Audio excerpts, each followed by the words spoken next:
Spinoza. El determinismo. No hace falta decir que estamos ante uno de los aspectos más manidos del sistema metafísico de Spinoza.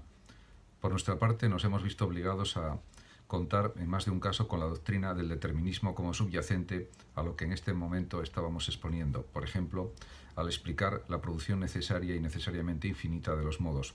Por fuerza ha debido ser así, porque natura naturans y natura naturata en nuestro filósofo marchan por carriles de absoluta necesidad. Las cosas no han podido ser producidas por Dios de ningún otro modo ni con ningún otro orden a como fueron producidas.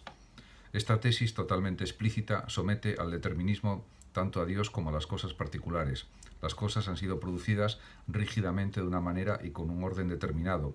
Ni ellas podían ser producidas de otra manera y con otro orden, ni Dios podía haber alterado esa manera y orden. Evidentemente, en un sistema sometido al orden geométrico, esta tesis fundamental, que constituye una de las claves operativas del mismo, no puede ser una ocurrencia más o menos gratuita. Todo lo contrario. Estamos ante una explicación consecuencial de otra tesis. A nuestro juicio, las tesis confluyentes en y exigentes del determinismo son de tres tipos: ontoteológicas, cosmológicas y antropológico-metafísicas. En primer lugar, el determinismo viene ontoteológicamente exigido por la suprema perfección de Dios, ex suprema Dei perfectione, y esta suma perfección se manifiesta aquí como inmutabilidad. Si pues las cosas hubiesen podido ser de otra manera o de otra naturaleza, o ser determinadas a obrar de otra manera, de tal suerte que el orden de la naturaleza resultase distinto, entonces la naturaleza de Dios también puede ser distinta de lo que ella es. Y la inmutabilidad de naturaleza estamos obligados a atribuírsela a Dios en su consideración de ente perfectísimo. Esta perfectísima inmutabilidad se conjunta con la absoluta independencia de Dios. Es decir, no cabe suponer que en la actividad de Dios intervenga nada ajeno a Él. Por eso se nos había dicho, Dios obra por las solas leyes de la naturaleza y sin coacción de nadie. Las afirmaciones anteriores nos presentan un Dios necesario y necesitante.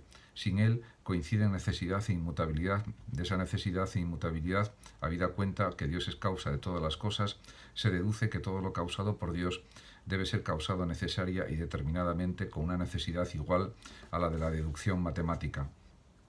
Mas pienso que he demostrado con suficiente claridad que del supremo poder de Dios o de su infinita naturaleza han fluido infinitas cosas de infinitos modos, es decir, todas las cosas necesariamente o que siempre se siguen con la misma necesidad, de la misma manera que de la naturaleza del triángulo se sigue desde la eternidad y por la eternidad que sus tres ángulos son iguales a dos rectos.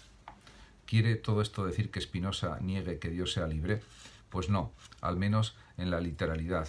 Lo que sucede es que estamos ante un peculiar concepto de libertad que es necesario recordar pasando con ello a los motivos antropológico-metafísicos a los que llamamos aquí porque, aun afectando así a la concepción de Dios, van a tener su principal campo de aplicación en la teoría espinosista del hombre.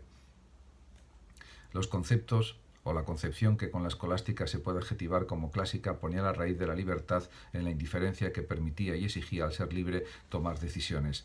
El matiz imperfectivo que conlleva la indiferencia había suscitado ya críticas anteriores. Spinoza se va a manifestar en absoluto desacuerdo con la libertad-indiferencia. Confieso que esta opinión, que somete todas las cosas a una cierta voluntad indiferente de Dios y determina que todo depende de su beneplácito, se aleja menos de la verdad. Se nos dice que se aleja menos que la opinión de los que creen que Dios obra teniendo el bien como fin, pero hay error en esta concepción porque la auténtica libertad no se funda en la indiferencia sino en la necesidad.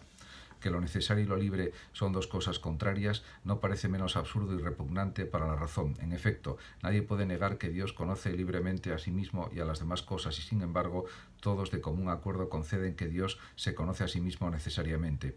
Que el hombre quiere vivir, amar, etc. no es una acción obligada, pero es no obstante necesaria y mucho más lo es que Dios quiere existir, conocer y actuar. Si, al margen de lo dicho, piensas que la indiferencia no es más que ignorancia o duda, verás que mis palabras concuerdan totalmente con la verdad. Y esta libertad perfecta de la necesidad se cumple infinitamente en Dios, ser sumamente perfecto sin que ello suponga concesión alguna a un fácil fatalismo.